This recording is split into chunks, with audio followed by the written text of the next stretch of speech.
할렐루야. 오늘 이 자리 참 잘 나오셨습니다. 우리 옆에 분 한번 인사하도록 하겠습니다. 잘 나오셨습니다. 큰 은혜 받으십시오. 네, 오늘 본문의 말씀을 통해서 살리시는 하나님이라는 제목으로 말씀을 나누도록 하겠습니다. 열왕기상 전체에 있어서 오늘 이 본문인 이 열왕기상 17장은 굉장히 중요한 부분을 다루고 있습니다.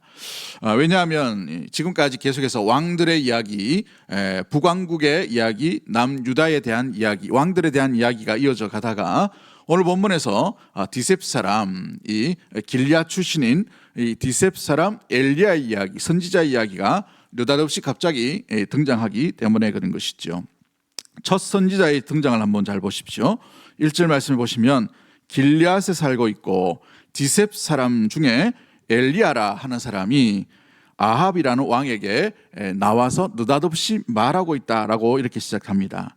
그가 그때까지 이 엘리야라는 사람이 어떤 일을 했는지, 부모가 누군지, 또 몇 살인지, 사회적인 어떤 배경을 가지고 있는지, 어떤 학파에 속해 있는지, 또한 어떤 가문에 있는지 아무런 소개가 없이 그냥 디셉 사람 길앗에 있는 엘리야라는 사람이 등장하므로 또 이로 인하여서 아합이라는 왕에게 가서 느닷없이 내 말이 사라지기 전에 비가 오지 않으리라 라고 이렇게 뜬금없는 이야기를 선포하고 있는 장면이 오늘 본문 17장 1절부터 등장하고 있죠. 보통 선지자들은 선지서가 시작되거나 아니면 이 역사서에서 선지자가 등장할 때에 반드시 하나님께서 그 선지자를 어떻게 부르시는지, 부르심에 대한 기사가 등장하게 됩니다. 뭐 뽕밭에 거닐다가 아니면은 쉬고 있는 중에 하나님께서 누구에게 찾아오셔서 말씀으로 임하심에 부르시는 장면, 소명, 또 그 사람의 출신, 가문에 대해서 상세하게 기록되어 있습니다만은 엘리야라는 선지자는 그와 같은 일이 전혀 없이 이 성경의 이 분량과 사역의 이 비중에 보면 굉장히 중요함에도 불구하고 어떤 소개가 없이 그냥 디셉 사람 엘리야가 아합이라는 왕 앞에 등장하여 하나님의 메시지를 선포하는 이런 장면으로 시작하고 있다는 것이죠. 이 엘리야는 시골 촌 동네에 이름 없는 무명의 사람이었음을 말해주고 있다는 사실이죠. 무명의 사람임에도 불구하고 이 사람이 이 아합이라는, 당시에는 이 아합이라는 왕이 북왕국의 전성기를 이루었던 사람이 이 오므리 왕조의 이 아합이라는 왕입니다. 그래서 굉장히 나라로 보면 부국강병한 그런 시대였다는 말이죠. 다른 말로 말하면 이 나라의 이 왕권이 굉장히 강화된 그런 상황 가운데에 있어서 이 아합을 대적할 자가 아무도 없는 그런 상황 가운데에 촌동네의 어느 한 선지자가 갑자기 왕 앞에 등장하여서 비가 안 올 것이다 라는 메시지를 던지고 있다는 사실입니다. 그런데 이런 담대한 선포 이후에 곧바로 어떤 일이 일어나는가, 곧바로 2절 보시면 알겠지만 굉장히 이 선포와는 상관없이 엘리야를 하나님께서 어떻게 하십니까? 엘리야를 세상 가운데 완전히 드러내게 하시고 왕 앞에 대적한 자로, 왕 앞에 선 자로서 굉장히 스포트라이트를 이렇게 일으키는 그런 모습들로 나오는 것이 아니라 2절에 그릿 시내로 가서 숨어라라고 얘기해요. 선지자의 등장도 이상하지만 선지자를 다루시는 하나님의 모습이 굉장히 엉뚱하시고 굉장히 어찌 보면은 본문의 내용과 이렇게 이해가 되지 않는, 해석이 잘 되지 않는 그런 엉뚱한 모습으로 하나님께서 이 엘리야를 이끌고 있다라는 사실이 오늘 본문에서 1절, 2절 가운데 등장하고 있습니다. 무서운 경고를 외침에도 불구하고 이 무서운 경고와 상관없이 이 선지자가 그릿 시내가라는 것은 이 요단강 동편 쪽에 있어요. 그래서 나중에 이렇게 지도를 한번 보시겠습니다만은 여기도 아주 사람들이 잘 가지 않는 시골 지역입니다. 이곳에 가서 숨어라라고 이렇게 이야기하고 있죠. 굉장히 중요한 메시지를 던졌음에도 불구하고 오히려 선지자를 감추시는, 숨겨놓으시는, 세상과 분리하는 하나님, 이스라엘과 분리하시는 하나님의 모습이 오늘 본문 가운데 담겨져 있습니다. 아무튼 1절의 이 귀한 메시지 통해서 선지자로서 기대할 바가 있었을 것이에요. 왕 앞에 담대하게 서서 뭐라고 외칩니까? 내가 섬기는 이스라엘의 하나님 여호와께서 살아계심을 두고 맹세를 하고 있죠. 그 맹세 가운데 뭘 얘기합니까? 내 말이 없으면 수년 동안 비도 이슬도 있지 아니하리라 라고 되어 있어요.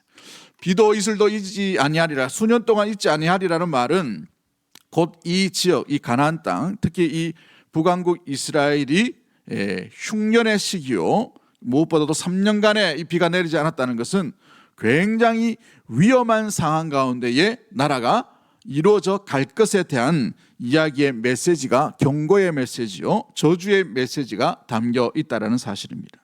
그렇다면 왕이 이 이야기를 듣고는 선지자인데, 그래도 선지자로서 이 왕 앞에 서서 하나님의 말씀을 선포하고 있는데 어떻게 이 선지자에 대해서 대우를 하고 있어요? 아합이라는 왕이 어떻게 하고 있습니까? 말씀을 전혀 듣지 않아요. 말씀에 대한 깊이 있는 고민도 하지 않습니다. 왜냐하면 비가 안 올 확률이 거의 없기 때문에 그런 것이에요. 당시에는 부국강병하고 재정이 넘치고 나라가 굉장히 북왕국 이스라엘이 탄탄한 그런 나라였어요. 국제 결혼을 해서 누구도 쳐들어올 수 없는 그런 상황 가운데 예비된 것이 오므리 왕조인 아합의 시대였다는 것이죠. 그러기에 이 선지자가 가짜라는 것을 생각했나 봅니다. 아무튼 하나님의 선지자라고 말했지만 하나님의 선지자로서의 메시지를 전혀 받아들이지 아니하고 전혀 회개하지도 아니하고 전혀 하나님께도 나오지도 아니하고 하나님께 대한 회개 운동도 일어나지 않는 이상한 현상들이 오늘 우리가 읽은 1절 가운데에 등장하고 있다는 사실이죠. 회개하지 않는 왕, 하나님의 메시지가 들려 있음에도 불구하고 이 엄중한 경고에도 하나님의 말씀을 깨닫지 않는 그 시대, 이 시대가 어떤 시대입니까? 말씀이 말씀대로 들려지지 않는 시대였다는 사실입니다. 말씀의 가치가 무너져버린 시대였다는 사실이에요. 말씀이 존귀하고 말씀이 귀중하고 말씀이 생명을 그려야 될 그런 귀중한 그런 시대가 아니라 오히려 믿고 있는 것이 따로 있다라는 시대를 보여주는 현상이 오늘 1절 가운데 증당하고 있다는 것이죠. 그래서 하나님의 메시지가 들려도 소중하지 않아요. 하나님의 메시지가 들려도 귀중하게 여기지도 않습니다. 하나님의 이 엄중한 경고를 듣고도 충격도 받지 아니하고 코웃음을 치고 있는 왕의 모습들이 일어나게 되지요. 선지자 역시도 마찬가지입니다. 이 엄중한 메시지가 전포되었음에도 불구하고 왕의 그 반응을 듣고 얼마나 당황했을까요?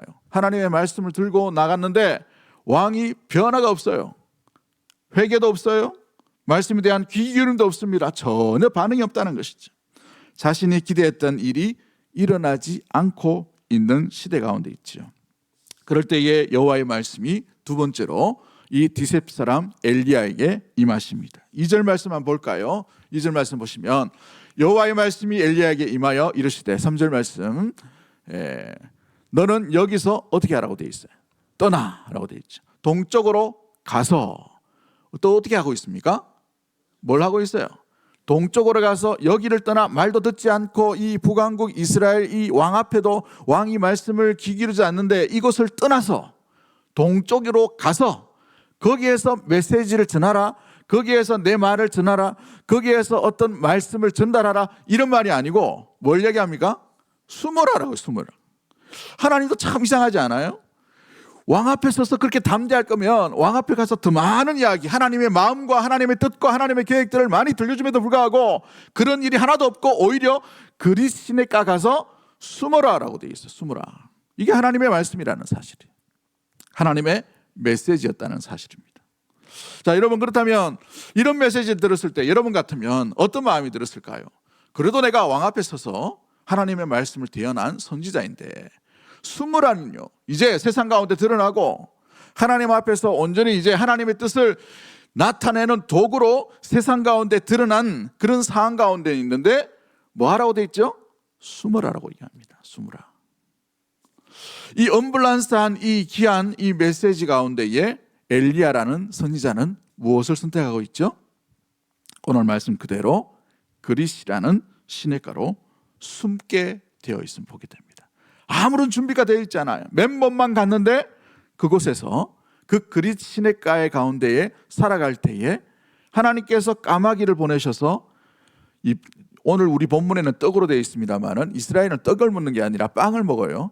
주식이 빵이지 않습니까? 빵과 물고기를 까마귀가 물어다가 엘리야를 먹이는 장면이 등장하고 있죠. 왜 이런 표현을 하나님께서 하시고 왜 이런 장면을 보여주시면서 까마귀가 먹이게 하시는 이런 장면까지 그 촌구 속으로 보내셔서 숨어있는 엘리야에게 이와 같은 일을 보이실까요? 숨겨진 뜻이 무엇이겠습니까? 하나님의 의도는 무엇일까요? 이 열왕기상 17장은 우리가 액면 그대로 있는 엘리야라는 인물에 대해서 바라보지만 그곳에서 하나님의 뜻이 무엇인지를 발견해야만 이 16장과 17장 곧 이어서 열왕기상하를 연결해가는 굉장히 중요한 키포인트가 되게 됩니다. 엘리야에게 철저하게 몰려고 하셔요.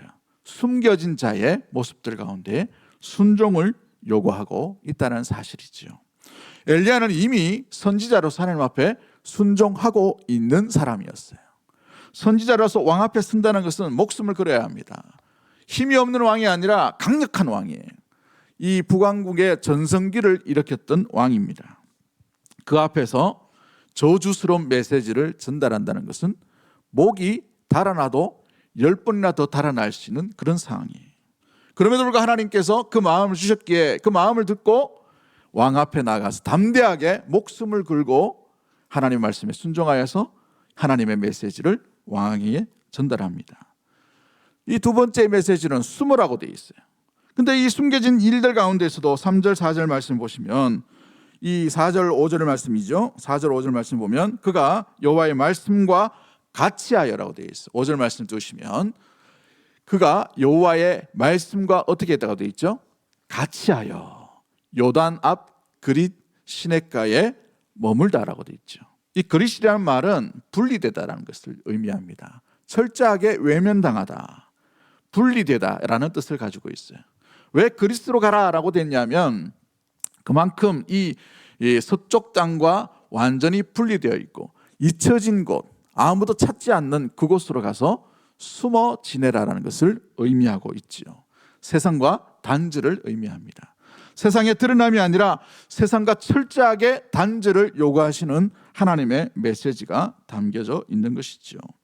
말씀이 말씀의 가치로 여겨지지 않는 시대, 왕조차도 하나님의 말씀을 우습게 여기는 그런 시대 가운데에 한 사람에게 그 왕 앞에서 하나님의 말씀을 담대하게 전할 수 있도록 그 순종의 길로 열어가시는 하나님, 또 숨어 지내라는 그 메시지를 통해서 하나님의 놀라운 그 말씀에 순종하는, 철저하게 순종하고 감춰지고 숨겨져 있는 그 모습으로 살라고 하시는 하나님의 요구 앞에 그 말씀과 같이 행하는 이 엘리야의 모습을 통해서 하나님께서 어떤 자를 먹이시고 어떤 자를 살리시고 어떤 나라를 먹이시고 어떤 백성을 구원하시고 이끄시고 보호하여 주시고 함께 하시는지를 담겨져 있는 것이 바로 하나님의 마음, 그 뜻이 바로 이 1절부터 이 최종 우리 24절까지의 핵심적인 내용 가운데 있음을 말해주고 있습니다. 하나님은 엘리야와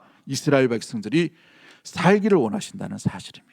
살리기를 원하시는 하나님이에요. 그 대표적인 인물로 엘리야라는 이 천구 속에 있는 사람을 왕 앞에 드러내게 하시고 감추시고 숨기고 있다라는 사실이죠. 무엇을 통해서요? 철저하게 순종하는 자를 통해서, 철저하게 주님만 믿고 나아가고 말씀과 같이 하는 자를 통해서 하나님은 하나님의 일하심, 하나님의 살리심을 맛보여 주시겠다라는 하나님의 숨겨진 의미의 교육과 훈련이 바로 여기에 담겨져 있다는 사실이죠. 이제 화면을 좀 전환해서 우리 이 열왕기상 17장 전체를 한번 보여주십시오. 우리 한번 화면을 띄워주시면은 열왕기상 17장에는 전체적으로 세 가지 에피소드가 등장합니다. 첫 번째가 우리가 읽었던 1절부터 7절까지 말씀 가운데에 아합의 왕 앞에서 하나님의 메시지를 전가하고 하나님이 먹이시고 입히시는 이 엘리야의 사건이 등장합니다. 여기서 가장 중요한 게 뭐냐면 하나님의 말씀과 같이 함으로 말미암아 하나님이 먹이셨다는 사실이에요. 하나님이 먹이셨다. 두 번째 이 에피소드가 뭐냐면 사르밧 과부를 만나죠. 이 사르밧 과부라는 이 여인을 만나는데, 이 여인을 만날 때 시돈이라는 지역을 만나게 됩니다. 시돈이라는 지역에 사르밧이라는 이 지역 가운데 한 과부를 만나는데, 이제 오늘 먹을 음식을 먹고 아들과 죽음을 선택하기 위해 겨우 남은 하루 분량이 아니죠, 한 끼의 분량을 이 엘리야에게 드리게 됩니다. 엘리야가 참 이게 너무하죠. 한 끼 먹고 죽을 음식인데 그걸 자기에게 달라라고 얘기합니다. 이 가정에 찾아가서. 그로 말미암아 이 가정에 이 여인이 이 시돈 사르밧이라는 것은 이방인을 이야기해요. 이방인. 그런데 이 이방의 여인이 이 유대인 이 엘리야에게 자기의 음식을 내어주죠. 엘리야의 말에 뭐함으로? 순종함으로. 그로 말미암아 어떻게 하십니까? 하나님께서 이 과부와 이 아들이 이 가뭄 때에, 이 흉년의 때에 한 번도 굶주리지 않도록 풍요롭게 먹이시고 생존케 하시는 하나님을 만나게 되는 것입니다. 세 번째 에피소드가 뭐냐면 17절부터 24절까지 이렇게 돌봄받았던 이 사르밧 과부의 하나밖에 없는 이 아들. 이 아들은 이 가정의 전부예요. 이 여인에게 전부이죠.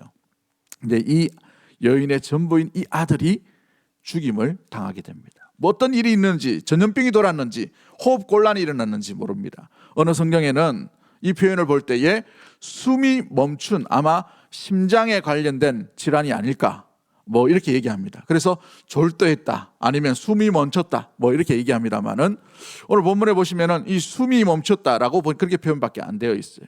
그래서 이 여인이 죽은 이 아들에 대해서 울부짖을 때에 이 엘리야라는 선지자의 말대로 그대로 순종하게 됩니다. 내어드림, 순종, 죽음을 통과한 순종 가운데에 하나님께서 이 엘리야를 통해서 어떻게 하시죠? 이 아들을 살리시는 장면이 등장하게 되죠. 이것이 세 가지의 에피소드가 담겨 있는 것이 17장 전체의 내용 가운데 있습니다. 그런데 우리가 한번 짚고 넘어가야 될 내용이 뭐냐 하면, 이 아합이라는 왕이 누구와 결혼했느냐? 어느 여인과 결혼하죠? 이세벨이라는 여인입니다. 이 이자벨이라는 여인은 이 시돈 사람 왕 이 엘엣바벨이라는 왕의 딸입니다. 이 엣바알이라는 말은 바알과 함께 생활하는 자라는 뜻을 가지고 있어요. 그래서 이 본격적으로 북왕국 이스라엘이 타락하는데 이 여인이 결정적인 역할을 합니다. 자기가 섬겼던 바알 신상을 본격적으로 국가의 산당으로 세워감으로 말미암아서 온 이스라엘이 타락하게 되는 일들이 일어나게 되죠. 그래서 하나님의 말씀을 듣지 않는 1절의 이 배경이 일어나게 되었어요. 하나님의 말씀보다 누구의 말을 더 따르고 있습니까? 바알의 말을 더 따르고 있는 그 상황 가운데 놓여지는 것이 지금 이 북왕국 이스라엘 아합의 형편 가운데 있다는 사실이죠. 여러분 잘 보시면 이제 이 사르밧이 저 북부 쪽에 서쪽에 있고, 또 이 디세본 그 밑에 있죠. 이게 요단강 동편 쪽에. 또 이 보시면은 이 그릿이라는 시내도 마찬가지입니다. 그릿 시내도 이렇게 되어 있습니다. 참조하시면 될 것 같고, 자, 첫 번째 에피소드로 우리가 읽었던 본문 가운데 있음을 바라보게 되는데, 첫 번째 이 에피소드가 얘기해 주는 게 뭡니까? 지금 아합이라는 왕은 바알에 심취해 있고 바알에 의해서 이끌림을 당하고 바알의 말에 순종하며 살아가는 이 모습들이 이 아합이라는 왕 가운데 주어져 있는 것을 말해주고 있어요. 그런데 이 바알이라는 신은 어떤 신입니까? 그 옆에 있는 동상이 하나 더 있죠. 아세라 신상인데, 바알이는 남신, 아세라는 여신입니다. 그래서 이 가나안의 풍토의 풍요로운 신을 이야기할 때 바알과 아세라가 두 신이 만나서 성적인 교합을 할 때에 뭐가 내리냐면 비가 내려요. 그래서 이 가나안 땅 전체를 적시는 왕, 이 신이 누구인가? 바알과 아세라라는 것을 이야기하는 것이 바로 이 바알과 아세라를 섬기는 이 이세벨이 가지고 온 놀라운 신흥 종교요, 강력한 그 도시의 이 종교였다는 사실입니다. 그로 인하여서 하나님께서 비를 멈추게 한다는 이 말이 아합에게 들려지겠습니까? 오히려 더 그 당시에 최첨단이고 과학적인 이 바알과 아세라를 섬기는 바알 신상, 바알 선지자들이 수백 명이 포함되어 있는 그 상황 가운데 누구의 말을 들을까요? 그럼에도 불구하고 누가 진실한 신입니까? 누가 풍요를 주는 그 신으로 이야기하고 있어요. 이 에피소드를 통해서 우리가 깨닫게 하는 게 뭐냐 하면 누가 진정한 이 풍요로움을 주는 신인가를 말씀해 주고 있어요. 그 많은 우상 신상을 가지고 있지만 그럼에도 불구하고 이 우상 신상을 가지고 있는 아세라와 바알을 섬기고 있다 하더라도 그들이 아무런 역할을 하지 못하고 오직 촌동네에 살고 있는 한 사람의 그 메시지를 통해서 실제로 비가 멈춰버리는 그 일들을 통해 누가 진짜 신인가, 이 땅을 누가 다스리는가, 왕이라 하더라도 바알과 아세라라 하더라도 진정한 주인이고 진정한 신이 누구이신지를 말씀하는 것이 바로 1절부터 7절까지 나오는 이 귀중한 이 예화와 이 사건의 귀중한 이 내용의 핵심적인 내용입니다. 두 번째 내용이 뭡니까? 두 번째 에피소드는 이제 사르밧 과부를 만나게 되죠. 이 사르밧이란 이 여인이 살고 있던 이 지역은 시돈 지역이에요. 아까 이세벨이 어느 나라 출신이라고 했죠? 시돈입니다. 시돈. 그러므로 이 시돈이 다스리는 사르밧이라는 이 촌동네의 이 과부가 굶주리게 되었어요. 이제 한 끼 먹고 죽음을 당하는, 죽음을 선택하려고 하는 이 몸부림치는 절규가 있는 이 여인의 가정에 엘리야라는 사람이 등장합니다. 그 엘리야라는 사람은 철저하게 그리 시내가에서 순종의 훈련이 된 사람이에요. 그 순종의 훈련이 된 엘리야가 사르밧 여인에게 찾아가서 뭘 요구하고 있습니까? 한 끼 먹고 죽을 그 음식, 해도 너무하는 그 음식을 달라고 하죠. 무례합니다. 지금으로 봐서는 뭐예요? 나도 먹고 죽을 게 없는데 뭘 외국인이 와가지고 이방인이 와가지고 먹을 걸 그냥 강제로 달라는 거예요. 얼마나 무례합니까? 얼마나 무식한 이야기예요. 얼마나 예의 없는 이야기예요. 그러나 이 여인이 어떻게 하죠? 기꺼이 내어줍니다. 여기서 뭘 알 수가 있습니까? 하나님의 사람, 하나님의 말씀, 그 말씀에 순종하는 가정만이 이방인이라 하더라도 이방의 출신은 이 이세벨이 간섭하지 못하고 다스리지 못하고 음식을 주지도 못하는 그 상황 가운데 이 가뭄 때에 누가 진정한 풍요로운 신인가? 두 번째 그림을 보여주시면 됩니다. 저는 안 띄워도 됩니다. 그죠? 이 여인을 진짜 먹이는 분이 누구인가? 진짜 누가 우리에게 생존의 문제를 해결해 주는 분이 누구인가를 알려주는 사건 가운데 있음을 말해주고 있죠. 이 여인의 과부의 이 한 끼 드렸던 이 음식은 그녀의 생명과 같은 거예요. 이 아들의 생명과 같은 것이죠. 부모가 되면 보통은 자기가 굶주리더라도 아들은 먹이려고 해요. 그죠? 아들은 먹이려고 해요. 비슷한 마음은 아닙니다만 저는 설교 전에 항상 밥을 안 먹습니다. 뭔가 중요한 일이 있으면 밥도 잘 안 먹는데 오늘도 밥을 안 먹고 와가지고 좀 흙이 지금 많이 지고 있게 하긴 하지만 이 여인에게는 이 음식이 생명값이에요. 생명값. 이 아들에게는 꼭 먹여야 될 음식이에요. 그러나 그 음식을 하나님의 말씀이 있는 그 분에게 드림으로 말미암아 어떤 일이 일어납니까? 누가 진정한 먹을 것을 주시는 분인가를 드러내게 하시고 알게 하는 것이죠. 어떤 때예요? 흉년의 때입니다. 쉬운 이야기가 아니에요. 사랑하는 성도 여러분, 이 교훈이 주는 핵심적인 말씀이 무엇입니까? 우리의 가정은 무엇으로 사는가? 우리의 가정을 채우고 이끌고 하시는 분은 누구인가? 결국은 우리를 살릴 수 있는 능력이 누구에게 있는가에 초점이 맞춰져 있는 것이에요. 우리의 실력을 할 때 자연 만물 앞에서 우리는 한갓 연약한 사람일 수밖에 없어요. 이 두바이라는 것도 잘 사는 곳인데 물 한번 폭포수처럼 와버리니까 다 잠겨버려요. 그 부자들이 아무 할 일이 없어요. 멍하게 3억씩 5억씩 하는 다 차가 다 떠내려가 버려요. 중국 보십시오. 광저우인가 그 폭우가 와가지고 허리케인이 오니까 자연 앞에 얼마나 약한지. 그죠? 지진을 보십시오. 마찬가지죠. 이 가뭄이라는 우리가 어찌할 수 없는 그 형편 가운데, 그럼에도 불구하고 그 형편 가운데 그 자연의 재해를 뚫고서도 먹일 수 있는 분, 풍요롭게 하시는 분, 살리시는 분이 누구인가를 보여주는 사건이 바로 사르밧 과부에게 이 엘리야가 요청한 이 한 끼의 음식의 모습이었다는 사실입니다. 이 한 끼의 요청 앞에 누가 먹을 것을 잊지 않고 풍요로운 가운데 이 가뭄의 때에 온전히 더 풍요로운 삶을 살 수가 있었나요? 그 말씀에 순종의 발걸음으로 그 그릇을, 그 음식을 내어준 그 가정만이 그 가뭄 때에 오히려 생존에 놀라운 은혜를 입게 됨을 말해주죠. 세 번째 에피소드가 무엇입니까? 그토록 사랑하는 과부가 죽게 되었어요. 과부의 아들이 죽게 되었어요. 그녀에게는 모든 것이었다는 것이죠. 그의 생명을 바꿔서도 이 아이를 살리고 싶은 그 마음이 자녀일 것입니다. 대부분이 다 부모의 마음이 이와 같겠죠. 그녀에게는 이 아들이 전부였어요. 이 아들은 그녀의 생명이었다는 것이죠. 그런데 누가 진정으로 생명을 살릴 수 있는가? 이 지역이 시돈 지역이라고 했습니다. 이 시돈 지역은 대표적으로 바알과 아세라를 숭배하는 그런 지역이었어요. 아세라와 바알이 그렇게 득세하는 지역이지만 그 바알과 아세라가 이 아들의 생명을 살릴 수가 없음을 이야기합니다. 아무도 이 아이를 생명을 살릴 수 있는 능력이 없다는 거예요. 그 강력한 왕인 아합도 마찬가지요. 그 강력한 왕인 이세벨 역시도 마찬가지입니다. 누가 진정으로 생명줄을 가지고 있는가? 누가 진정으로 생명을 열어주시고 구원의 길로 인도해 주시는가?